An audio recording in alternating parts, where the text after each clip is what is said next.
जय शिवराय. मी doctor Amol Kolhe आणि अमोल ते अनमोलच्या आपल्या या व्हिडिओमध्ये तुमचं मनापासून स्वागत आहे. व्हिडिओ स्पेशल अशासाठी आहे की तुम्ही जसं टायटल वाचलं त्या पद्धतीनं बळीराजाचं नेमकं गौडबंगाल काय, बळीराजा नेमका कोण होता, त्याचे अपराध काय होते किंवा त्याचं योगदान काय होतं, वस्तुस्थिती काय आहे, बळी तो कानपिळी या म्हणीचा उगम कुठून झाला आणि जर बळीराजा गुन्हेगार होता तर त्याला पाताळात गाडल्यानंतर सुद्धा इडापिडा जाऊ दे, बळीचं राज्य येऊ दे असं आपण आजही का म्हणतो. अशा अनेक प्रश्नांची उत्तरं आजच्या तुम्हाला या व्हिडिओत मिळणार आहेत. त्यामुळे व्हिडिओ नक्की बघा, आवर्जून हा व्हिडिओ लाईक आणि शेअर करा आणि त्याचबरोबर अमोल ते अनमोल आपल्या यूट्यूब चॅनलला सबस्क्राईब करायला विसरू नका.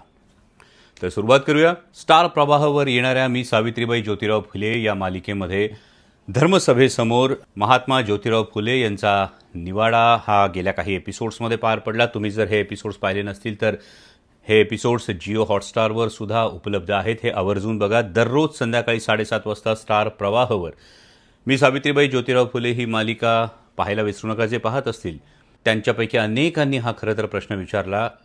काहींनी इंस्टाग्रामचे रील्स बघून हा प्रश्न विचारला की नेमका बळीराजाचा अपराध काय होता. तर सुरुवात करूयात. बळीराजा नेमका कोण होता? तर हिरण्याक्ष आणि हिरण्यकश्यपू हे दोघे बंधू. हिरण्यकश्यपूचा मुलगा प्रल्हाद, ज्याला आपण आपल्या गोष्टींमध्ये भक्त प्रल्हाद म्हणून ओळखतो. भक्त प्रल्हाद याचा मुलगा विरोचन आणि विरोचनाचा मुलगा हा बळीराजा, हा महान भारतवर्षाचा महान राजा बळीराजा. आता बळीराजा हा दैत्यराजा होता, राक्षस होता.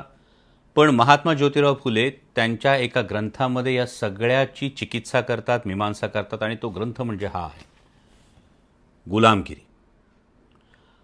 हा जर बारकाईनं तुम्ही हे बघितलं तर 1873 पूना सिटी प्रेस या छापखान्यामध्ये गुलामगिरी हा ग्रंथ छापला गेला आणि त्याच्या मुखपृष्ठावरचं हे हा जो मजकूर आहे तो आहे. यात एक इंटरेस्टिंग गोष्ट अशी वाटते की गुलामगिरी हा जो ग्रंथ आहे, हे जे पुस्तक आहे ते महात्मा ज्योतिराव फुले लिहितात, युनायटेड स्टेट्समधील सदाचारी लोकांनी गुलामांना दास्यत्वापासून मुक्त करण्याच्या कार्यात औदार्य, निरपेक्षता आणि परोपकार बुद्धी दाखवली. यास्तव त्यांच्या सन्मानार्थ हे लहानसे पुस्तक त्याच परमप्रीतीने नजर आणि यातून प्रेरणा घेऊन आपले देशबांधव हे शूद्रातिशूद्रांना गुलामगिरीतून मुक्त करण्याची प्रेरणा घेतील अशी अपेक्षा हे इथे महात्मा ज्योतिराव फुले यांनी व्यक्त केलेली आहे. तर निवाड्याच्या प्रसंगाच्या वेळी अनेकांनी अनेक निरीक्षणं नोंदवली. अनेकांना असं वाटलं की काहींचे आक्षेप होते या संपूर्ण निवाड्यावर, परंतु लेखक प्रताप गंगावणे असतील, आमची संपूर्ण क्रिएटिव्ह टीम असतील, क्रिएटिव्ह डायरेक्टर सचिन गद्रे असतील, दिग्दर्शक कार्तिक केंडे असतील, चेतन सैंदाने जे स्क्रीन प्ले लिहितात ते असतील आणि मुळात स्टार प्रवाह वाहिनी असेल, हे सगळे अत्यंत बारकाईनं हा इतिहास तुमच्यासमोर मांडण्याचा आम्ही प्रामाणिकपणे प्रयत्न करतो, एका हेतुशुद्धतेने हा प्रयत्न करतो. आणि त्यामुळे अनेकांना जो प्रश्न पडला त्यामुळे मला वाटलं की गुलामगिरी या ग्रंथात खरं तर महात्मा ज्योतिराव फुलेंनी काय लिहिलं आहे, हा बळीराजा नेमका कोण होता. तर मी तुम्हाला त्याची वंशावळ सांगितली. हिरण्यकश्यपूनंतर प्रल्हाद, प्रल्हादानंतर विरोचन आणि विरोचनाचा पुत्र हा बळीराजा.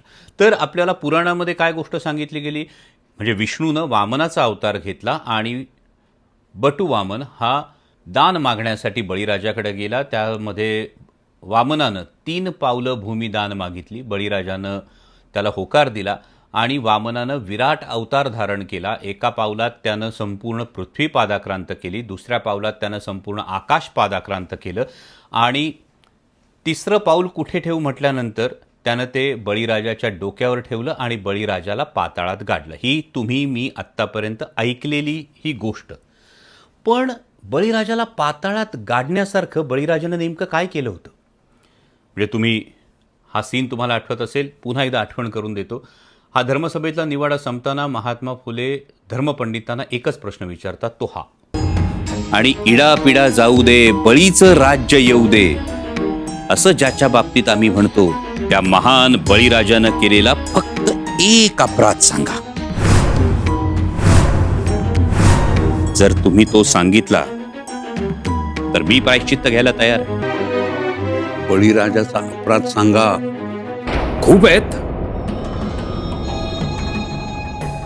किती किती सांगावे. आणि असं होतं ऐनवेळी नाही येत लक्षात. का भगवंताला बळीराजाला पाताळात लोटावेसे वाटले लक्षात येत नाही. ऐकलात? प्रश्न तुम्हालाही पडला असेल, बळीराजाचा नेमका अपराध कोणता? तर याच्यामध्ये हा भाग 6वा जो आहे गुलामगिरी या ग्रंथातले, म्हणजे या ग्रंथाचे काही भाग आहेत, एकूण 16 भाग या गुलामगिरी ग्रंथामध्ये आहेत आणि त्यातला 6वा भाग आपण जरूर वाचा. अनेक इंटरेस्टिंग गोष्टी तुम्हाला याच्यामध्ये खरं तर वाचायला मिळतील, समजून घ्यायला मिळतील. यामध्ये असं आहे की बळीराजाच्या ताब्यात अनेक ठिकाणी अनेक क्षेत्र होती. त्याच्या ताब्यात सिंहलद्वीपाच्या आसपास कित्येक बेटे होती. तिथे बळी नावाचं एक बेटसुद्धा आहे. या देशात दक्षिणेत कोल्हापुराचे पश्चिमेस बळीच्या ताब्यात कोकण आणि मावळातील काही क्षेत्र होती. त्यावर ज्योतिबा या नावाचा अधिकारी होता. म्हणजे दख्खनच्या पठारावरचा ज्योतिबा याचा उलगडा या ठिकाणी एका वेगळ्या माध्यमातून होतो. त्याचप्रमाणे दक्षिणेत दुसरे क्षेत्र बळीच्या ताब्यात होते, त्यास महाराष्ट्र म्हणत असत व त्यातील सर्व क्षेत्रवासी लोकांस महाराष्ट्री म्हणत असत. त्याचा अपभ्रंश मराठे हा होय. ते महाराष्ट्र क्षेत्र अतिशय मोठे असल्यामुळे बळीराजाने त्याची 9 खंडे केली होती आणि प्रत्येक खंडाच्या अधिकाऱ्याचं नाव होतं खंडोबा. आपण पालीचा खंडोबा म्हणतो, दावडी निमगावचा खंडोबा म्हणतो, जेजुरीचा खंडोबा होतो. म्हणजे बळीराजाच्या राज्याची जी 9 खंड केली होती त्यातल्या प्रत्येक अधिकाऱ्याचं नाव होतं खंडोबा आणि खंडोबाच्या इतर नावांचा सुद्धा त्यामध्ये उलगडा केलेला आहे. आसपासच्या क्षेत्रपतींच्या ताब्यातील मल्लांच्या खोडी मोडून त्यास खंडोबा ताळ्यावर आणीत असे, यास्तव त्याचे नाव मल्लअरी असे पडले. त्याचाच अपभ्रंश मल्हारी होय. शिवाय त्याने कधी आपल्याला पाठ दाखवलेल्या शत्रूंवर वार केला नाही म्हणून त्याचे नाव मारतोंड पडले. त्याचा अपभ्रंश मार्तंड हा आहे. म्हणजे ज्योतिबा, खंडोबा हे बळीराजाच्या राज्याचा एक अविभाज्य असा भाग होते. याखेरीज बळीराजानं महाराष्ट्रात महासुभा आणि 9 खंडांचा न्यायी असे 2 मुख्य अधिकारी वसूल व न्याय करण्याचे कामात नेमले होते. हल्ली त्या महासुभ्याचा अपभ्रंश म्हसोबा असा झाला आहे. म्हणजे प्रत्येक गावात जे आपण एक दैवत त्याची पूजा करतो तो म्हसोबा हा महासुभा या गोष्टीच्या अपभ्रंशातून तयार झालेला आहे. म्हणजे थोडक्यात ज्योतिबा असेल, खंडोबा असेल, म्हसोबा असेल. त्याचबरोबरीनं महात्मा फुले लिहितात की अयोध्येजवळ काशी क्षेत्राचे आसपास काही बळीराजाचे ताब्यात क्षेत्रे होती. त्यास 10वे खंड म्हणत असत आणि तेथील अधिकाऱ्याचे नाव काळभैरी होते असे सापडते. हा अधिकारी पूर्वी काही दिवस काशी शहराचा कोतवाल होता असेही आढळते. म्हणजे हाच काळभैरव. बळीराजाचे राज्य मोठे होते, तो अतिशय बलवान होता, न्यायी होता आणि त्यामुळे बळी तो कानपिळी अशी जुनाट म्हण ही त्यावेळेपासून ही सापडते. त्याचबरोबर आपल्याकडे तळी भरण्याचा एक संस्कार केला जातो, त्याचाही उहापोह महात्मा ज्योतिराव फुले गुलामगिरी या ग्रंथात करतात. ते म्हणतात की बळीराजाला एखादं महत्त्वाचं काम एखाद्या सरदाराला सोपवायचं असायचं तेव्हा आपला दरबार भरवून तेथे तो एका तबकात भंडार व नारळ यासहित पानाचा विडा मांडून म्हणत असे की ज्यास हे काम करण्याची हिंमत असेल त्याने हा विडा उचलावा. यावरून ते काम शेवटास नेण्याची ज्यास हिंमत असे तो हरहर महावीराची शपथ घेऊन त्यातील भंडार कपाळी लावून नारळासहित तो पानाचा विडा उचलून आपल्या माथ्यावर ठेवून पदरात घेई. त्या वीरास बळीराजा ते काम सोपीत असे. नंतर तो वीर बळीराजाची आज्ञा घेऊन आपल्या फौजेसहित तळ उचलून शत्रूवर चालून जात असे. यावरून त्या संस्काराचे नाव तळ उचलणे हे पडले असावे. त्याचा अपभ्रंश तळी उचलणे हा होय. म्हणजे जे संस्कार आजही आपल्या समाज जीवनात आहेत या संस्कारांचा संबंध हा नेमका कुणाशी जोडला गेलेला आहे तो बघा. तो त्या बळीराजाशी हा संपूर्ण संबंध जोडला गेलेला आहे. त्याचबरोबर नंतर महत्त्वाचा एक गोष्ट जे महात्मा ज्योतिराव फुले लिहितात त्याप्रमाणे वामन हा विष्णूचा अवतार नव्हता, तर तो आर्यांचा एक धूर्त कपटी सेनापती होता. या वामनानं बळीराजावर आक्रमण केलं आणि बळीराजाची खासगी फौज वामनाबरोबर लढायला सुरुवात झाली. बळी भाद्रपद वैद्य प्रतिपदेपासून वद्य अमावस्येपर्यंत दररोज वामनाशी लढून संध्याकाळी परत आपल्या महालात येत असे. यावरून दोन्ही पक्षातील जेवढे लोक त्या पंधरवड्यात एकमेकांशी लढताना पडले त्याच्या मरणाच्या तिथी ध्यानात राहिल्या. म्हणूनच आपण जो पितृपक्ष म्हणतो, दरवर्षी भाद्रपद मासी त्या तिथीस पक्ष घालण्याची वहिवाट पडली असावी असा तर्क निघतो. म्हणजे पितृपक्षसुद्धा जो आपण हे करतो त्याचं एक स्पष्टीकरण हे महात्मा फुले इथं लिहितात. आणि त्यानंतर विजयादशमीच्या वेळी त्यांनी केलं की बळीराजाचा पाडाव झाला, बळीराजा रणांगणात पडला. त्यानंतर बाणासुरानं युद्ध केलं. अश्विन शुद्ध नवमीस आपली उरलेली फौज घेऊन बाणासूर निघून गेला, पळून गेला. यामुळे वामन इतका बदमस्त झाला की बळीराजाच्या मुख्य राजधानीत कोणीच मूळ पुरुष नाही अशी संधी पाहून आपल्याबरोबर फौज घेऊन अश्विन शुद्ध दशमीस म्हणजे विजयादशमी दसरा प्रातःकाळी त्या शहरात गेला आणि त्याने तेथील एकंदर सर्व अंगणाचे सोने लुटले. त्याचा अपभ्रंश शिलंगणाचे सोने लुटले हा होय.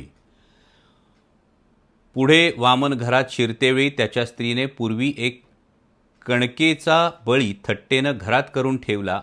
त्यास तिने आपल्या दाराच्या उंबऱ्यावर ठेवून ती वामनास म्हणाली, हा पहा बळी पुन्हा तुमच्याबरोबर युद्ध करण्याकरता आलाय. यावरून वामन त्या कणकीच्या बळीस लाथ मारून घरात शिरला. त्या दिवसापासून आजतागायत विप्रांच्या कित्येक कुळात दरवर्षी अश्विन मासी विजयादशमीस त्यांच्या स्त्रियांनी कणकीचा अथवा तांदूळाचा बळी दाराच्या उंबराबाहेर करून ठेवलेला असतो. त्याच्या उरावर डावा पाय देऊन ते आपट्याच्या काडीने त्याचे पोट फोडितात आणि त्यास उल्लंघून घरात शिरतात अशी वहिवाट सापडते. त्याचप्रमाणे बाणासुराचे लोक अश्विन शुद्ध दशमीस रात्री स्थापिल यावर भविष्य जाणून त्यांनी आपल्या उंबऱ्यात उभा राहून त्यास ओवाळून अशा म्हणाल्या, इडा पिडा जाओ आणि बळींचे राज्य येवो. त्या दिवसापासून आज दिवसपर्यंत शेकडो वर्षांची वर्षे लोटली. तथापि बळीराज्याच्या भागामध्ये क्षत्रिय वंशाच्या स्त्रियांनी दरवर्षी अश्विन शुद्ध दशमी संध्याकाळी आपल्या पतीस व पुत्रास ओवाळून पुढे येणाऱ्या बळीचे राज्य यावे म्हणून इच्छिण्याचे अद्याप सोडलेले नाही. आणि जर असं असेल तर महात्मा फुले लिहितात, यावरून तो येणार बळीराजा किती उत्तम असेल, धन्य तो बळीराजा आणि धन्य ही राजनिष्ठा. हे असं लिहिलेलं आहे. आणि माझी आपल्याला विनंती, हे संपूर्ण म्हणजे नंतर तर त्यांनी संपूर्ण गुलामगिरी ग्रंथामध्ये धोंडीबा आणि ज्योतिराव यांचा संवाद आहे. आणि नंतर त्यांनी जी कथा आपल्याला सांगण्यात आली होती, बळी वामन पाताळी गाडणं, त्याची जी काही चिरफाड केलेली आहे, ही चिरफाड वाचून आपण अंतर्मुख होतो. आणि जर आपण तर्क लावला तर या गोष्टींमध्ये किती तथ्य आहे किंवा या गोष्टींमध्ये कसा तर्क लावला तर पूर्ण वेगळा दृष्टिकोन समोर येतो हे आपल्याला बघायला मिळतं. त्यामुळे माझी आपल्याला विनंती, आवर्जून गुलामगिरी हा ग्रंथ वाचा. कारण या गुलामगिरी ग्रंथामध्ये फार महत्त्वाची गोष्ट मला ही वाटते की हे तत्कालीन आहे.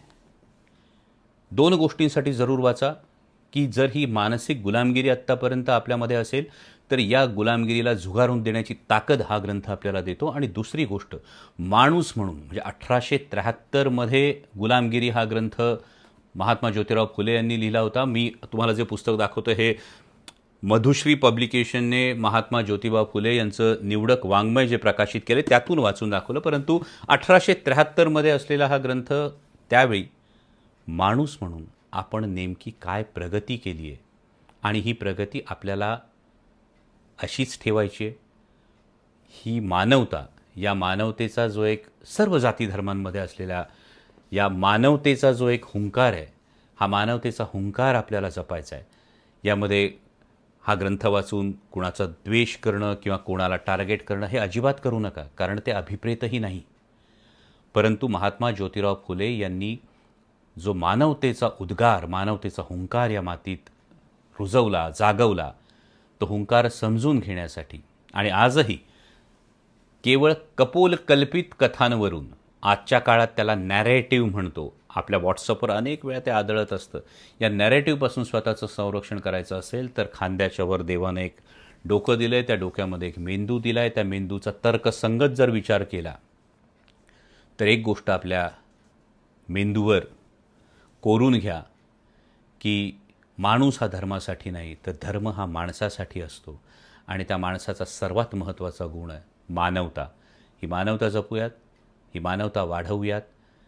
मागच्या जखमा या भरून जर आल्या असतील तर या जखमांचं हे अलंकार आपल्याला करता येतील जर त्याला आपण मानवतेचा रंग दिला. आणि म्हणूनच हा जे काही बळीराजाचं गौड बंगाल होतं हे तुमच्यासमोर आणायचं होतं, जेणेकरून कुठल्याही भ्रामक समजुतींमध्ये तुम्ही राहू नये, कुठल्याही एका ठराविक दृष्टिकोनातून तुम्ही या संपूर्ण इतिहासाकडे बघू नये. आणि सरते शेवटी एवढंच की आवर्जून मी सावित्रीबाई ज्योतिराव फुले ही मालिका स्टार प्रवाहावर दररोज संध्याकाळी 7:30 वाजता पाहत राहा, कारण खूप काही गोष्टी या पुढच्या काळातही तुमच्या समोर येणार आहेत. जय शिवराय.